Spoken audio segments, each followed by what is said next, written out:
Aê, conseguimos! Aqui estamos para a gente fazer mais uma live do nosso workshop, da nossa semana, do nosso workshop da Oficina dos Sonhos, onde a nossa intenção é trocar com vocês aqui várias ideias, várias informações, várias coisas que a gente possa falar um pouco. E aí, como é que funciona o sono dos pequenos? Como é que funciona a nossa relação? Como é que a gente está no momento em que a gente está ali administrando o sono dos pequenos? Quando a gente mergulha de cabeça nisso, quando a gente mergulha nessa parentalidade ativa, nessa parentalidade consciente, o mundo se abre para a gente, né?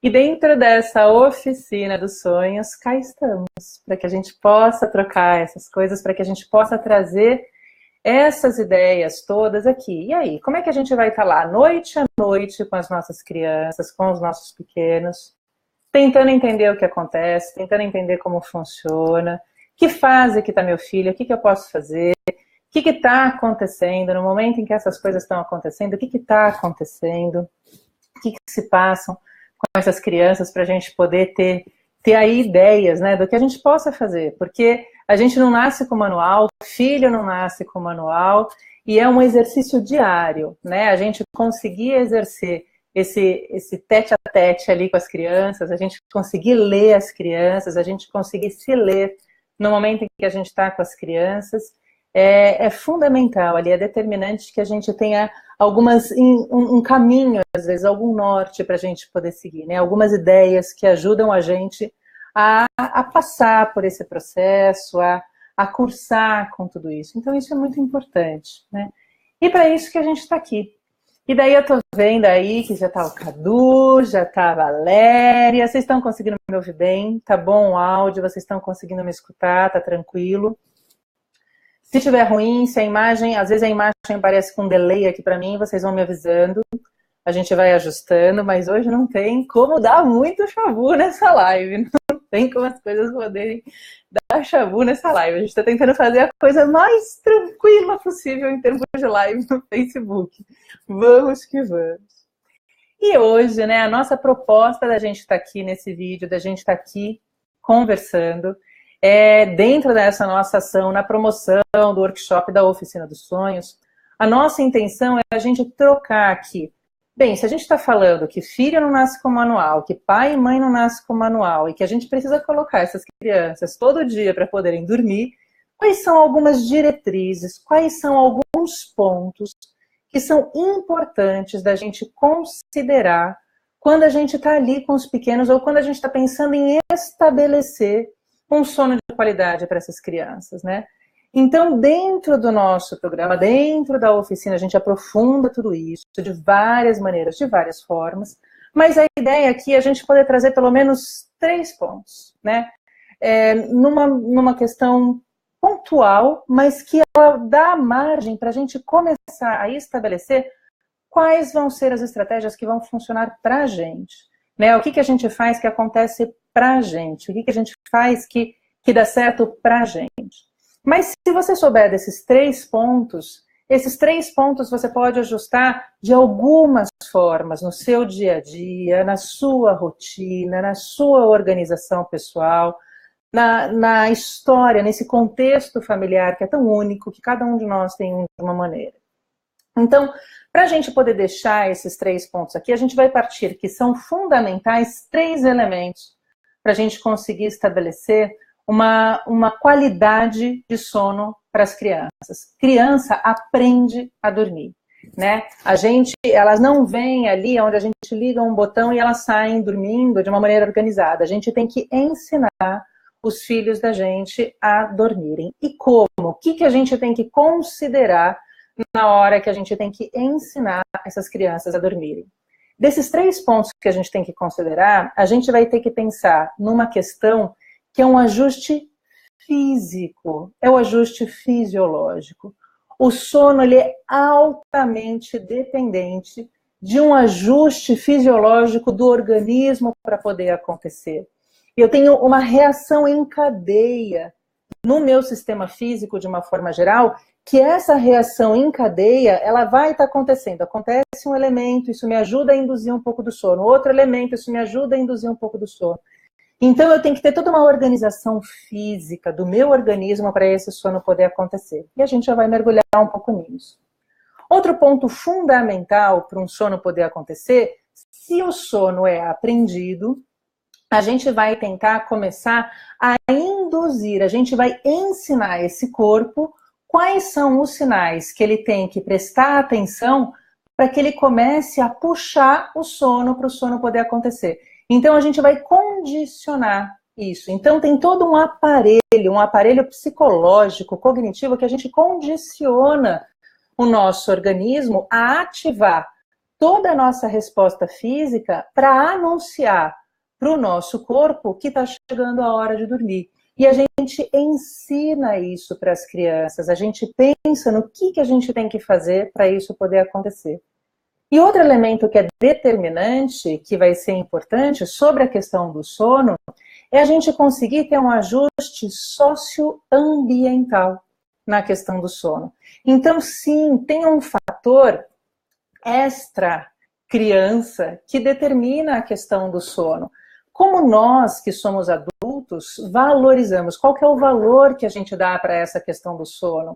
Isso é uma prioridade? No momento em que a gente está considerando o dia a dia ali com os nossos filhos, a gente vai pensar nessa questão do sono como uma prioridade? Então tem valores pessoais, familiares. Outra coisa, existe uma rotina, né? Então, eu sou uma mãe que trabalha fora, que chega tarde em casa, que tem que dar conta de pegar e organizar coisas, né? Eu e meu marido, a gente tem que organizar coisas da casa, da família, para então poder induzir esse sono para poder acontecer. Putz, então tem todo um fator extra indivíduo, extra físico da criança, extra condicionamento que essa criança passa, que eu tenho que pensar nessa questão ambiental, social e ambiental para que esse sono de qualidade possa acontecer. Então, a gente vai pensar nesses 3 elementos sempre. E por que eles são neuroeficientes? Porque quando eu estou considerando esses elementos, no momento em que a gente está pensando quais são as estratégias que a gente vai realizar para a gente poder promover um sono de qualidade, eu tenho várias ligações. Então, o meu organismo, se eu tenho uma série de ações que marcam que o meu organismo vai entrar no sono, eu estou ativando um sistema nervoso central. Se eu tenho um condicionamento que está marcando que o meu organismo vai entrar no sono, eu estou marcando toda uma reação psíquica, neuropsicologicamente, tem todo um fator pesando sobre a questão, sobre essa qualidade do sono que está acontecendo.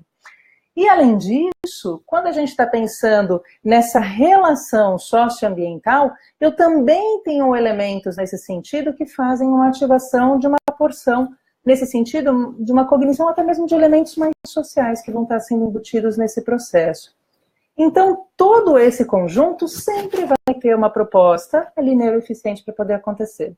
Vamos pensar, então, quais são os elementos que a gente pode ativar fisicamente para a gente poder facilitar. Então, vamos pensar no nosso primeiro elemento que a gente trouxe. O nosso primeiro ponto é a gente promover um certo ajuste físico, não é? Então, quando a gente vai promover um ajuste físico, a gente tem que promover um conforto físico para o bebê, para a criança, para esse sono poder acontecer. Quanto menor esse bebê, menos, na verdade, clareza ele tem de quais são esses ajustes fisiológicos.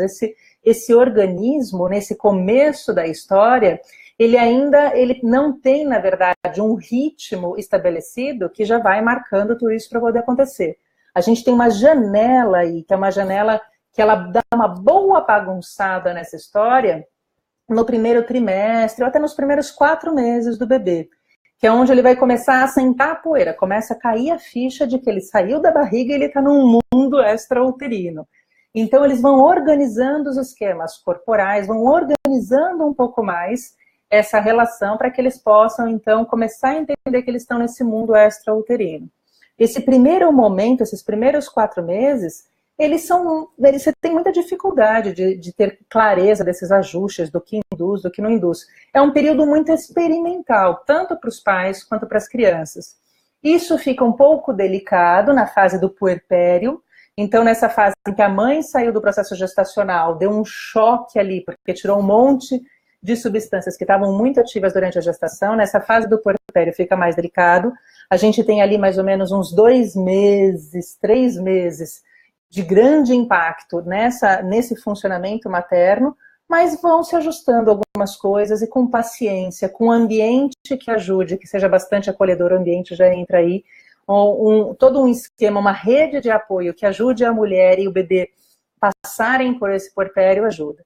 Mas pensando nisso, então, quais são os elementos físicos que a gente tem que manter em mente quando a gente está com o bebê chegando ali na nossa história, ou quando a gente vai até mesmo levar mais para frente? A gente sempre vai ter que pensar que essas coisas têm que acontecer para um sono de qualidade poder ser induzido.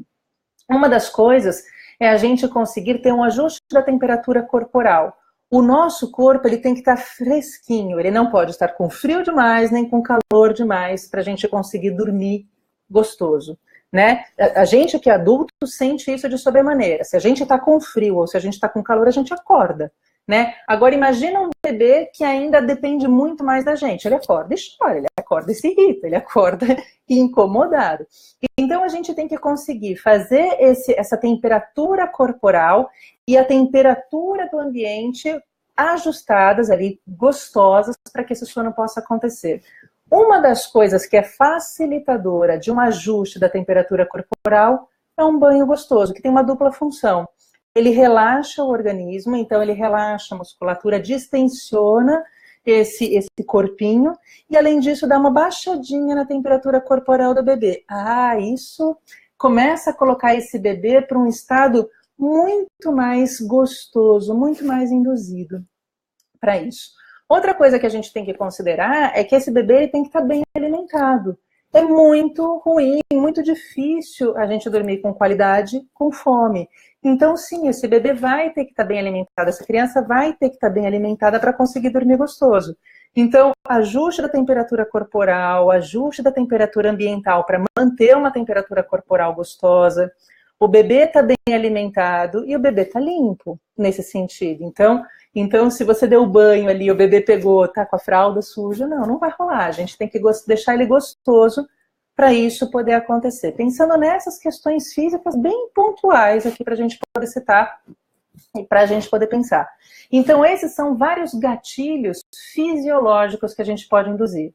Quando a gente começa a fazer essa ação, né, de maneira um pouco mais sistemática, você vai começar a perceber ali ao longo desses 4 meses, por exemplo, nesse período, vamos pegar só esse período bem inicial, essas coisas vão começando a assentar um pouco mais. Parece que o bebê vai começando a responder aos poucos, isso não é automático. Mas aos poucos o bebê vai começando a responder a essa perspectiva para que ele possa entrar nesse processo com sono de qualidade. Outra questão que a gente tem que começar a relacionar é um pouco, então, dessa questão desse ajuste, por exemplo, de um condicionamento. Essa palavra de condicionamento é a ideia de que eu faço alguma coisa para poder gerar uma reação condicionada, que eu espero que essa reação tenha a ver com isso. Então, por exemplo, quando a gente coloca o bebê para tomar banho, ele relaxa, esse estado de relaxamento começa a induzir uma resposta de maior sono. Eu estou condicionando uma resposta de maior sono quando eu coloco esse bebê mais relaxado por um banhinho. Eu estou, então, por exemplo, daí eu coloco o bebê com uma temperatura, eu baixo a luz do ambiente. Outro fator fisiológico muito determinante é a regulação do dia à noite, né? Quando o bebê sai do nosso ambiente uterino, ele não é claro para ele, não é distinto para ele. Então, a gente vai ter que ajudar esse bebê a marcar. Outra coisa importante, então, é a gente deixar o dia claro e a noite escura. Então, quando a gente coloca o bebê para dormir durante o dia, não tem a necessidade da gente restringir a luminosidade, o barulho do ambiente. O bebê ele vai acomodando, no começo é um pouco mais difícil, mas depois ele vai ajustando. E ele consegue dormir durante o dia um sono, mas que tenha uma apresentação, um ambiente diferente do sono da noite. Então, vale a pena deixar o bebê durante o dia com um quarto que esteja mais claro, com um ambiente onde ocorra mais barulho, porque o dia, assim, o dia tem mais movimento, o dia é mais desperto, o dia tem luz, à noite não. Então, quando eu quero começar a induzir o sono da noite, eu também vou condicionar essa resposta física de diminuir a luminosidade, para que a gente possa condicionar essa resposta de sono. Então, eu começo a ligar várias respostas físicas desse corpinho do bebê a várias respostas de descarga mais psíquica, mais emocional. Então, eu vou descarregando vários hormônios, eu vou descarregando vários elementos que têm uma base cerebral para induzir esse sono. Eu começo a dizer para esse corpo, ó, corpo, está chegando a hora de dormir. E a gente está, então, falando dessas regulações físicas que condicionam o sono do bebê. Conforme o seu bebê vai ficando um pouco maior, ele vai conseguindo relacionar cada vez mais elementos do ambiente. Então, a gente já vai chegar um pouco mais nesse fator social do sono, mas quando a gente começa, então, a pensar nesse condicionamento, existe uma palavra de ouro na ideia do condicionamento, que é a ideia de rotina. Então, na rotina do sono, a gente vai ter que pensar nesses fatores físicos, que trazem aí uma indução do sono, e a gente vai ter que pensar, por exemplo, quais são as relações que a gente vai ter com esses pequenos. Por exemplo, será que é o momento em que eu vou fazer uma atividade mais estimulante ou uma atividade menos estimulante para poder condicionar esse bebê a ter uma resposta mais tranquila que induz ele ao sono? É claro que é uma resposta menos, claro que é uma atividade menos estimulante. Então é o momento em que, se a gente não quer uma estimulação, por exemplo, muito luminosa, é o momento em que a gente reduz a frequência de TV, a frequência de tablet, ou o que for, por exemplo. A gente tira isso das crianças até um pouco antes delas dormirem. Isso depende também um pouco da idade. Quanto menor eles são, mais sensíveis eles são a essa estimulação visual, vídeos, iPads e etc. E quando eles ficam mais velhos, eles conseguem induzir o sono, porque a gente também já modulou com muita consistência, eles conseguem ver um pouco mais e mesmo assim entrarem um pouco mais na questão do sono. Mas quando eles são pequenininhos, e tem estudos que mostram pra gente uma sensibilidade desse sistema psíquico e neuropsicológico até uns 5 anos de idade. Tem gente que preconiza que a gente não apresenta vídeos, tecnologias para as crianças até os 2 anos de idade. Dos 2 aos 5 anos, a gente apresenta isso com bastante restrição, devendo, inclusive, evitar isso no horário da noite. Se quer apresentar, pode apresentar. Apresenta mais ou menos durante o horário do dia. 2, 3 horas antes da criança dormir, você já tira isso da estimulação das crianças para mais precoces. E, além disso, então, o que você pode colocar na sua rotina? Além desses ajustes fisiológicos, além desses fatores ambientais, que você vai começar a tirar essas atividades estimulantes, às vezes pode vir um jogo, mas um jogo mais leve, nada muito excitante, nada muito estimulante. Mas que tal pensar, por exemplo, quando as crianças são pequenininhas, mantêm menos a concentração, às vezes é a hora de tocar uma música, às vezes é a hora da gente cantar uma música, às vezes é a hora de rolar, às vezes, uma massagem, para eles poderem ir tranquilizando. E quando eles estão um pouco mais velhos, que eles conseguem manter um pouco mais a atenção, ou se esse é o seu hábito, que tal começar a pensar na ideia de uma leitura, que tal pensar na ideia de um livro, que tem aí várias funções incríveis, várias funções fantásticas. Então, quando você pensa nessa rotina da noite, a gente está pensando nesse ajuste físico, que a gente tem que promover e induzir. A gente está pensando nesse ajuste situacional. Quais são as atividades, quais são as coisas que a gente pode fazer para poder condicionar e ir chamando essa questão do sono. E uma coisa que eu acho que é determinante é a gente trazer, então, um pouco desses elementos socioambientais. Além dos tipos de estímulo que a gente vai apresentar, quando a gente está falando desse aspecto mais socioambiental, como é que estão os elementos da relação com esses pequenos?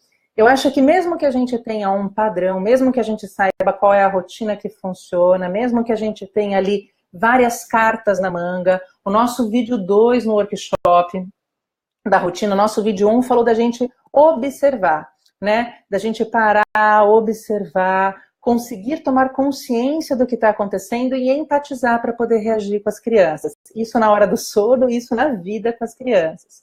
O nosso vídeo 2 traz para a gente uma série de cartas na manga, é uma estratégia que a gente traz. se e então. A estratégia do se e então, que o nosso vídeo 2 traz, com uma super ação ali que a gente coloca para vocês, envolve muito a ideia de que a gente tem que ter cartas na manga, como, por exemplo, o condicionamento. Então, se eu sei que essas respostas induzem o sono, então eu vou aplicar que essas ações induzem o sono, então eu vou aplicar essas coisas para poder promover um sono de qualidade. Mais ou menos nessa relação. O que eu sei promove uma reação que é mais ou menos conhecida. É claro que vão ter alguns ajustes. Mas quando a gente está pensando nesses fatores socioambientais, a gente tem que considerar que a gente também tem variabilidades, tanto na resposta das crianças, então a gente volta para a questão da fase de desenvolvimento na qual as crianças estão. A gente pensa ali de achar a rotina, entre aspas, ideal para a gente poder fazer acontecer com essas crianças, mas a gente tem que contar que essas crianças mudam as fases do desenvolvimento. Dependendo da fase de desenvolvimento na qual as crianças estão, elas vão se ajustar mais facilmente ou menos facilmente, tanto a questões ambientais quanto a questões fisiológicas. Elas têm degraus de mudança nesse sentido. E o sono é um elemento sensível. Então, por exemplo, a gente tem uma crise em torno dos 4 meses de idade. Crise nesse sentido. As crianças, elas apresentam ali uma certa... Você acha que a coisa está engrenando, tem uma certa crise aos 4 meses de idade, mais ou menos. Daí você consegue, depois de um tempo, e daí você tem que saber que essa crise existe, para você poder manejar, para você lidar e ter paciência para poder ajustar tudo isso. Daí você consegue reaprumar um pouco mais. E as crianças vão funcionando super bem até mais ou menos uns 11 meses, onde a gente tem ali uma nova situação, um novo degrau para o desenvolvimento. Tudo isso ainda coincide com várias coisas, como o nascimento de dente, como vários aspectos de ativação psicomotora das crianças, elas mudam, elas ficam mais ativas, e isso muda o jeito das crianças funcionarem. Daí depois a gente vai ter ali um outro degrau que as crianças vão estar acontecendo lá perto de uns 2 anos de idade, e assim a gente vai evoluindo para várias fases do desenvolvimento que influenciam o tempo de sono das crianças e a qualidade, as respostas de sono das crianças, onde vão aparecer respostas, inclusive, de medos, respostas de despertares noturnos, que a gente tem que ir manejando. Voltando para a nossa questão social, o que a gente pensa? Nós, enquanto pais, somos os mediadores desses processos.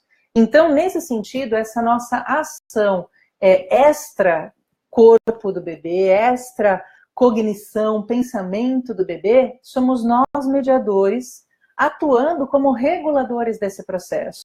Então, o adulto que consegue manter uma postura tranquila na sua relação com a criança durante o dia e durante a noite, ele aumenta muito as chances de conseguir estabelecer uma relação de um sono de qualidade.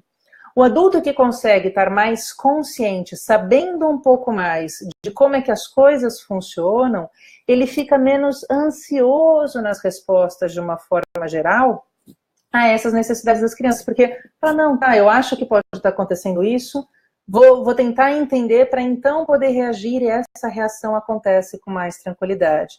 Então, esse fator social também é determinado pelo estado emocional do adulto, da pessoa que está ali com aquela criança. Se eu tenho um adulto mais tranquilo, ele consegue mediar de maneira mais tranquila essa relação. Gente, isso é no sono e isso é em tudo com as crianças. Mas o sono é uma grande oportunidade nesse sentido. Por quê? Porque o sono está ali todo dia. Eu tenho a chance de aprender e a me regular no sono com as crianças todo santo dia. E de verdade, a gente a cada dia faz esse exercício, a cada dia a gente aprende, porque nem todo dia a gente está 100%, vários dias dos nossos jeitos de funcionar a gente está azedo. Quando a gente tem cartas na manga é mais fácil, fala, poxa, hoje eu sei que não estou tão boa, mas ainda bem que eu tenho ali uma rotina que me ajuda nesse sentido, mas ao mesmo tempo, quando eu percebo que eu estou perdendo a mão, entre aspas, que eu estou mais incomodada, prontamente, quando eu sei um pouco mais como as coisas funcionam, eu falo, tem alguma coisa pegando, você que é adulto se ajusta mais facilmente, porque é isso, a gente vai estar sempre nessa relação, nessa troca acontecendo. E nessa questão ambiental, a gente também vai considerar um pouco como é que é a dinâmica dessa estrutura familiar, a dinâmica da realidade desse contexto no qual se vive, a dinâmica dos valores que são estabelecidos, né? Então, por exemplo, eu acredito que para poder manter uma relação e um sono de qualidade, é importante eu ter o meu pequeno comigo, do meu lado, na minha cama. Não, eu acredito que para eu poder manter uma relação bacana e de qualidade, é importante eu desenvolver que o meu pequeno, ele está ali no espaço dele, né? Ele tá ali no quarto dele, enquanto eu tenho meu quarto. A gente tem não esse momento partilhado, ou esse momento, ou co-sleeping, né? A gente dormindo ali no mesmo ambiente, ou partilhando a mesma cama. E de verdade, essa é uma relação muito pessoal. Você, enquanto pai, enquanto mãe, vai pensar isso do seu jeito. E esse valor, assim, independente do que as pessoas dizem, esse valor internamente que tem que estar muito claro e muito estabelecido para você poder conseguir se perceber tranquilo nas suas ações e nas suas decisões nesse sentido. E outro elemento importante, quando a gente está tranquilo, a gente consegue ler os sinais das crianças também com maior qualidade. Porque as crianças vão ter respostas que vão indicar qual a necessidade que elas têm da nossa maior ou menor presença em alguns elementos, né? Por isso que não tem fórmula.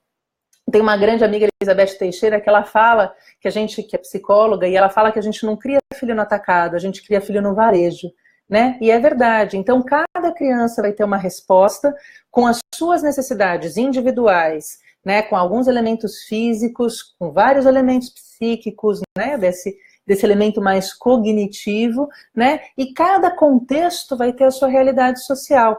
Gente, para a gente poder pensar na questão do sono, né, como um fator diário e determinante, muitas vezes, a gente vai pensar nesses três elementos em conjuntos. Então, esses 3 pontos são os 3 pontos que a gente leva em consideração e que tem uma resposta moduladora do sistema físico, do sistema cognitivo, da forma de encadear os pensamentos, e tudo isso com uma base muito neuroeficiente por trás, porque a gente vai promovendo esses ajustes, né? E nesse grande exercício, a gente vai modulando dia a dia e noite a noite essas respostas com qualidade.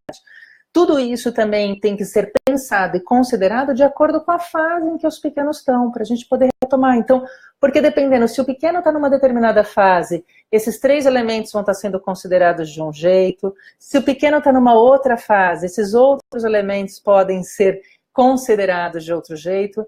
Então, a grande vantagem da gente poder ter esses 3 pontos em mente, a grande vantagem da gente poder ter essa consciência um pouco maior de como é que as coisas funcionam, da gente poder mergulhar e se aprofundar um pouco mais. Como é que as coisas funcionam? Então, como é que funciona a individualidade dos meus pequenos? Como é que eu funciono na minha individualidade?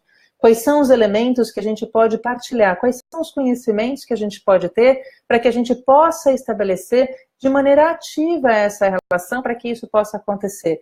Tudo isso, toda a grande vantagem embutida nesse processo, nessas consciências, para que a gente possa agir com coerência e para que a gente possa sustentar as ações de maneira consistente, porque não é fácil. Se a gente acha que não está dando certo o que a gente está fazendo, a nossa tendência é tentar escapar, nossa tendência é tentar mudar. E muitas vezes a gente tem que insistir para a coisa poder acontecer, para a coisa poder rolar.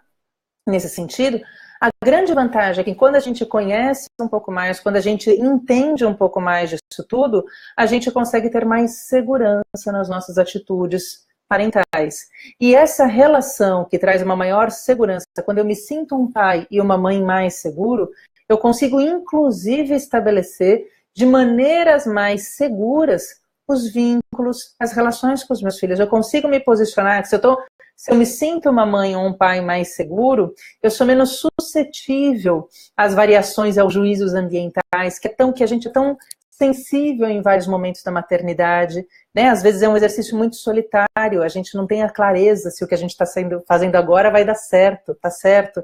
Então é um tiro no escuro muitas vezes, mas quando a gente entende um pouco mais, quando a gente está um pouco mais seguro, a gente fica mais tranquilo com essas nossas apostas, entre aspas, no cuidado com os filhos. né? A gente consegue estabelecer bases de afeto que são mais constantes, sem a gente ficar inseguro, ansioso. As nossas reações são mais coerentes com as crianças, a gente fica mais tranquilo nesse sentido, a gente despiroca menos, né? A gente dá menos piti. Não que a gente não dê em alguns momentos, porque, de novo, ninguém tem sangue de barata, mas a gente é mais coerente, a gente é mais consistente na atitude com os filhos, e tudo bem, né? E quando a gente percebe que a gente tem alguma oscilação, ou quando a gente percebe que eles estão no momento azedo, a gente está mais tranquilo para poder gerenciar tanto a nossa retomada de mão, para a gente não perder tanto a mão, quanto a gente administrar os pequenos junto com eles de uma forma geral. Então a gente ganha muito quando a gente mergulha um pouco mais nesse exercício de uma parentalidade ativa, de uma parentalidade consciente. Essa é a grande proposta por trás da Oficina dos Sonhos. Quando a gente mergulha dentro da Oficina dos Sonhos, a gente puxa muito como carro-chefe a questão do sono. Por quê? Porque ela permite esse exercício diário para a gente. Mas o que a gente tem dentro da Oficina dos Sonhos? Primeiro que a gente tem muita reflexão. A gente não tem fórmula. A gente não trabalha diante de estratégias formuladas, de passo a passo pré-determinado. A gente ensina as pessoas dentro da Oficina dos Sonhos a pararem para pensar como é que elas podem fazer. Então você vai entender mais. Poxa, meu pequeno está nessa fase, talvez ele esteja funcionando desse jeito. Poxa, então, ao invés de eu só brigar com ele na hora da birra, ao invés de eu só brigar com ele à noite, quando ele está acordando, quando tem alguma coisa acontecendo, fala, opa, deixa eu tentar entender, porque daí eu vou conseguir ajustar um pouco mais, eu vou conseguir ajudar um pouco mais nesse processo, ao invés de só ficar num toma lá da cá. E eu, mais tranquila com essa postura, consigo ter uma atitude mais consistente, mais coerente no trato com os pequenos. Quando a gente está dentro da Oficina dos Sonhos, a gente também vai trabalhar muito sobre uma observação ativa. A gente exerce, a gente tem que aprender a observar, porque o nosso dia a dia, ele engole a gente de várias maneiras, até mesmo na questão da rotina. A rotina é muito facilitadora, é claro que é, óbvio que a gente adora a rotina, neuropsicologicamente falando, cognitivamente falando, eu e a Val, a gente adora a rotina, não tem como escapar. Mas e aí? Será que a gente consegue ser sensível no momento em que a gente está fazendo as coisas? Ou será que a gente às vezes cai num piloto automático e perde um pouco dessa sensibilidade e fala, putz, acho que tem alguma coisa aqui acontecendo e que se eu não prestar atenção no que está acontecendo, eu vou engolir, eu vou reagir, eu vou atropelar e às vezes eu vou perder a chance de crescer junto com o meu pequeno naquela situação, por exemplo, né? E sim, a gente também vai trabalhar sobre rotina, só que nesse sentido a gente não passa uma rotina pré-estabelecida. O que a gente faz? A gente ensina as pessoas a pensarem quais são os elementos que elas têm que considerar na hora que elas estão fazendo a rotina, na hora que a gente está pensando na nossa rotina com os pequenos. Por que isso é importante? Porque você não depende da Oficina dos Sonhos para fazer a sua relação de qualidade acontecer.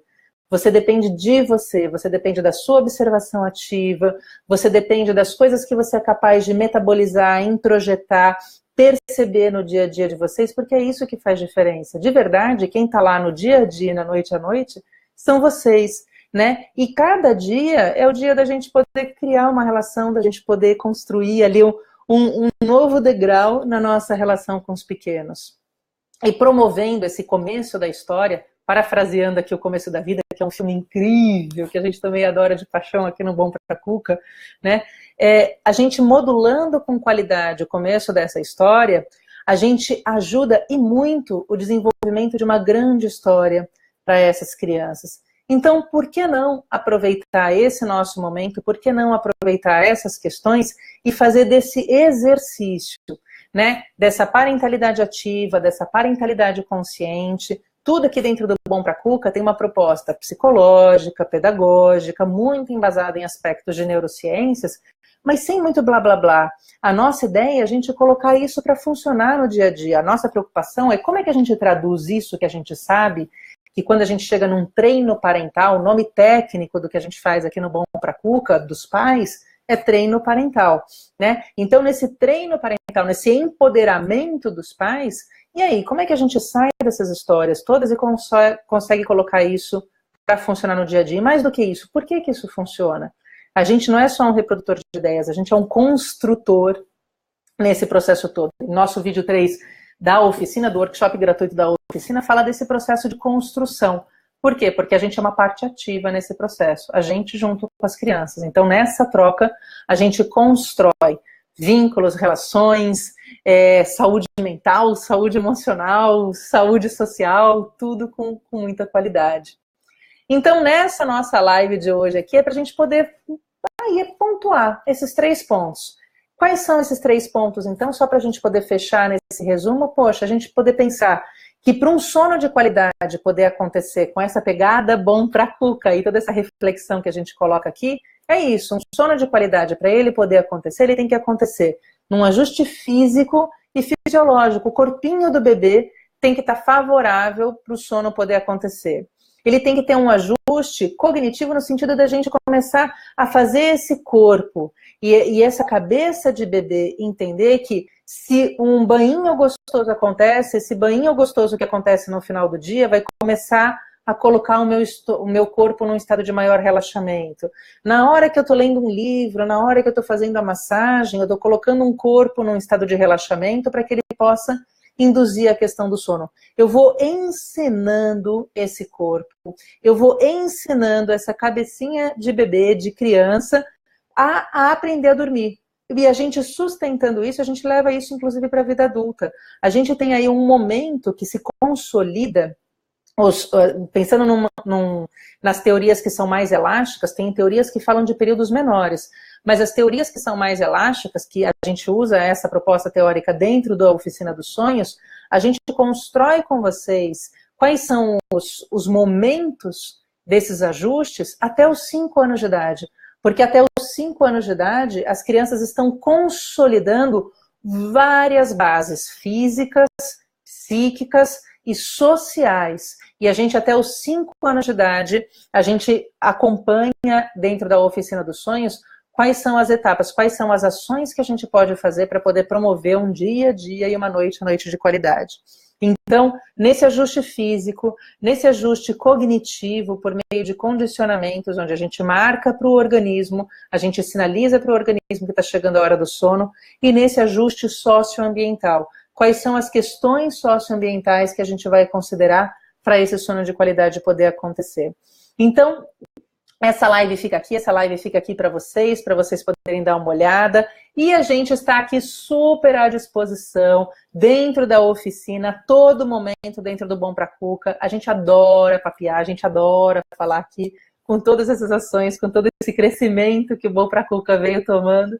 Então a gente adora essas trocas. A gente deixa aqui, tá no cabeçalho dessa live de hoje, tá aqui o acesso para vocês poderem acessar a Oficina dos Sonhos gratuita, né, para vocês poderem acessar esse material gratuito da Oficina dos Sonhos, e também está o link para vocês poderem se cadastrar na lista de transmissão do WhatsApp, que vai estar acontecendo durante esse período da Oficina dos Sonhos. Então, a hora que vocês quiserem, gritem, e aqui a gente está no Bom Pra Cuca sempre, né, a gente sempre está aqui no Bom Pra Cuca de cabo a rabo, para a gente poder trocar, para a gente poder conversar, para a gente poder aqui pensar como é que as coisas acontecem. E aqui eu queria agradecer muito todo mundo que passou aqui pela live. Queria agradecer de paixão aqui. Obrigada por todo o movimento que a gente está tendo dentro da oficina. A gente tem respostas muito bacanas, tanto nos comentários, quanto as respostas que a gente tem no WhatsApp, quantas informações que vem para a gente por e-mail. É muito bacana a gente poder perceber como essas ações que a gente faz aqui dentro da Oficina dos Sonhos, como as ações que a gente faz no Bom Pra Cuca, tocam algumas coisas, trazem algumas reflexões, porque a nossa proposta aqui é isso, é cutucar, e cada um de nós é um terreno fértil, e a nossa proposta dentro do Bom Pra Cuca é colocar uma semente, cada pessoa é capaz de germinar, fazer isso daí crescer, acontecer, e se expandir cada vez mais. E se isso promove um ou outro elemento que seja de uma maior qualidade na relação com uma criança, essas ações que eu acho que mudam o mundo, de verdade, a gente acredita isso aqui do fundo do coração, e a gente faz isso nessa tentativa de que cada um de nós, a cada dia, a cada momento, tem como a gente poder fazer essas coisas acontecerem, tem como essas coisas poderem chegar. E é isso, gente. A hora que vocês quiserem, estamos aqui. Compartilhem, marquem, troquem aqui com a gente, compartilhem, troquem essas informações, levem essas informações para a gente, para que a oficina possa chegar no maior número de pessoas possíveis. Combinado? Obrigada, obrigada aqui pela presença, obrigada pelas trocas, super obrigada pela Val que foi me ajudando aqui a compartilhar as coisas, minha parceira, minha amiga querida, que tanto me ensinou e tanto me ensina dia a dia nesse bom pra cuca, bom avesso. Certo? Gente, obrigada mais uma vez e aqui estamos. A hora que vocês precisarem, é só gritar pra gente. Tá bom? Um beijo grande mais uma vez. E até as próximas lives e bons pra cucas. Até!